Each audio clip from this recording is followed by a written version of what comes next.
Greetings, Earthlings. This is Martek. He is the imaginary alter ego of the Gatecrasher, more commonly known as LifeInATent. Martek began his existence as a teenage superhero, but has since become addicted to power, fame, and the adulation of a preteen audience.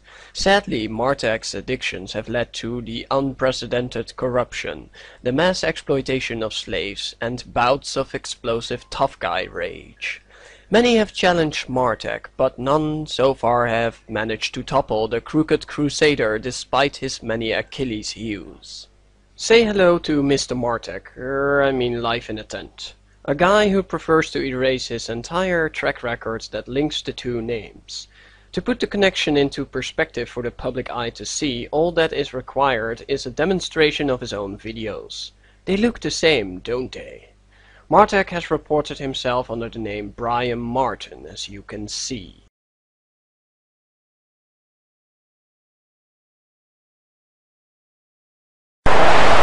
Not so long ago, the AOD encountered Brian's hostile responses, and he has ever since threatened allies of ours. Most of us have noticed a certain pattern in LifeInATent's way of responding on videos that expose him for what he has been doing in the past and lately. And he seems to be allergic to people who bust him on his work methods in the area of abuse. LifeInATent decided to bother users like V for Factor 2100 and had a long back and forth PM exchange with Dangerously Talented, who recorded his private message inbox, as you can see. In one of the messages he wrote to Dangerously Talented, he says that you can infect what others perceive as cheat the system. In this video, LifeInATent will be exposed for scam, fraud, possible steroid abuse, and the abuse of YouTube partnership. So allow me to take you to the abyss of scam world. Mr. Martek is an intriguing person. Trailer park trash to some, superheroes to others, namely himself. His business endeavors reach as far back as 2006, when he set out to become billionaire CEO of two successful companies. He reached this goal in a record amount of time, roughly the length of time needed to write an online profile. He then proceeded to build a cash-gifting pyramid scheme empire and his own bank offering for purchase the mysterious X card. Both projects were said to be for the benefit of Martek's fellow Americans to bring them out of the financial crisis caused by the crash of major institutions. But the only problem was that both projects would only end up crashing the investments of his customers, and the only person who would end up benefiting was Martek. All of this has been reported on Scam.com and heavily discussed, critically examined by skeptics, and still being strongly defended by Martek. Though it is rather strange that his twin brother Kevin revealed their history of FBI visits, while he himself did everything in his power to deny it on the forums of this website. Fun fact is that he's still defending the topic of cash gifting, as he continues to scream that it is not a scam. How strange indeed. According to the Federal Trade Commission and the Attorney General of California, cash gifting is an illegal scam when it is operated as an organized program. An organized program like, for instance, any of LifeInATent's many online creations: Mr. Cash Gift University, Cash Gifting Twins, Getting Cash Online, Dangerous Cash Gifting, and many others. In a quest to transform himself into his superhero character and make up for years of being beat up as a skinny kid, Martek embraced steroids. Thrilled with the effects of the steroids, Martek learned to overcome his fear of needles and began self-administering his steroid injections. He advanced to dispensing do-it-yourself advice to other steroid enthusiasts on the message board, including step-by-step graphic descriptions and self-injection techniques, complete with photos of himself with his face all blurred out. He says you can feel the needle going into the butt fat and meat, but then you can also feel it when it hits the muscle.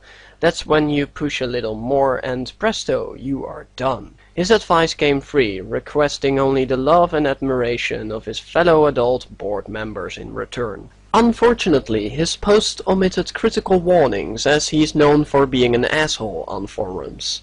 No one knows how he got banned exactly. We also couldn't find any information on his prescription for the anabolic steroids. We assume he did not have one. After years of experience in uploading pyramid schemes and superhero animations to YouTube, Mr. Martek eventually decided to radically enhance his YouTube business endeavors, not unlike his artificial enhancement of his musculature. He began spamming the hell out of other users on YouTube in furtherance of his single-minded, unwavering goal: YouTube partnership. After being denied partnership several times, he enlisted the help of his friends, family, and sock accounts to bitch and whine in support of the money-grubbing faggot on YouTube help forums. Eventually, the moderators couldn't stand it anymore, and yes, the hard-earned partnership was won. Soon mere partnership was not enough. He had to have more and more and more, and this required the purchase and enslavement of thousands of bot accounts to do his bidding. And similar to his prior steroids addictions, Mr. Martek quickly became addicted to these bots. They became an enticingly easy tool, not only for fraudulent self-promotion, but also for discrediting and punishing any opposition. Again, it was time to take things to a new level. His new weapons of choice became misleading thumbnails, misleading text, and leeching onto whatever happens to be the most popular topic of the day for his rambling videos, whether or not he knows anything about that topic or even cares. Eventually, he hit a goldmine: attacking 14-year-old children on the internet. For example, Eric Douglas, and instigating subscribers to cyberbully them on a massive scale. The scamming artistry continued, this time by concocting and launching false accusations about other more popular users like Boxy and Coppercab. This was in the desperate jealous hope that manufacturing controversy would somehow increase his own popularity. Now that LifeInATent was a partner, he had special features available to him on YouTube. One of these features is blocking your own content for copyright and disabling the view count of your own videos. Our contact informed us that he would immediately block an uploaded video to hide it, and while it was hidden, he would apply VoteBots to the video to enhance his view counts and thumb-ups. When the enhancement is finished, he makes the video public, with a significant head start on views and thumb-ups. This process takes time, so one of the telltale marks is that when the video finally appears to the public, the timestamp shows it as being half an hour old or more. On the 16th of February, LifeInATent uploaded a video entitled "Welcome Aboard Campers." I managed to grab the link of this video before it was pulled behind the scenes with a copyright block to hide it from public view. Because of this, both I and our contact were able to record LifeInATent getting caught in what he calls a YouTube glitch. We monitored the activity on LifeInATent's hidden video for the first 38 minutes it was online. During that time, we observed a thumb-up rating behavior on the video. These thumb-ups simply shouldn't have happened to a video that was blocked to the public. It exceeded 100 ratings, and when it stopped, the video was still blocked. After a while, LifeInATent for some reason chose to remove it instead and re-upload the same video. Here you can see the two different URLs of the original and the re-uploaded videos. YouTube began server maintenance shortly after the second video was uploaded. During such maintenance, view counts and adding ratings are often disabled. This may have been the glitch that LifeInATent was referring to. The video was left with a low rating count, at least a low rating count by LifeInATent standards. This created a problem for LifeInATent since the re-uploaded video would have a significantly lower vote count and would look suspicious to YouTube monitors. To camouflage the low rating count, LifeInATent disabled the ratings on the video and commented on the video to inform his campers about the glitch. 3 days later, on the 19th of February, LifeInATent announced that his Ask Liat video would go live in the next hour. Again, our contact and I waited for the link to appear before being copyright blocked. Unfortunately, we missed that moment, but when the video finally appeared, it had already been uploaded for 47 minutes, according to the timestamp. When it appeared to the public, it had a head start of 143 thumb-ups. If you are interested in seeing the entire raw recordings, there are links in the down bar. My contact recorded it too, and he managed to record the moment the video had 1375 views and 709 thumb-ups. That's over 50% of the viewers giving it thumb ups. By comparison, no regular YouTubers have videos that get over 50% votes of the amount of views. For example, on most of Thunderfoot's videos, only a mere 4% bother to give it a rating, and Coughlin616 and The Amazing Atheist get a relative rating less than 10% of the view count. Interestingly enough, I've been informed about the location of LifeInAtent's VoteBot network, and they all have a very intriguing route of a connection.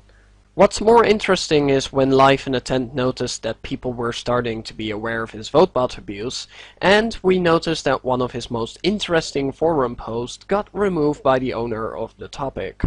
Fortunately, we noticed this and managed to record it using the cache of Google. The link is down below, so if you can video capture it before the cache changes, you would be a great service in support of evidence. Brian has registered his account under the name Martech. In addition, you can find a post of Martech on the forum of the beta version. Again, a link of this is below. Indeed, I have found the truth of all the claims, as well as making an archive of recordings and video captures that review a VoteBot abuse. LifeInAtent is a channel with almost 70,000 subscribers and with some videos containing a view count less than 6,000. Coughlin616 has a subscriber base of 17,000 at least and an average view count of around the 10,000.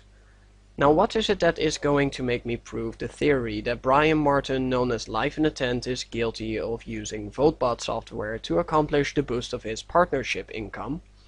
It all returns to Martech, who originally started this business he calls Cheat the System.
VoteBot.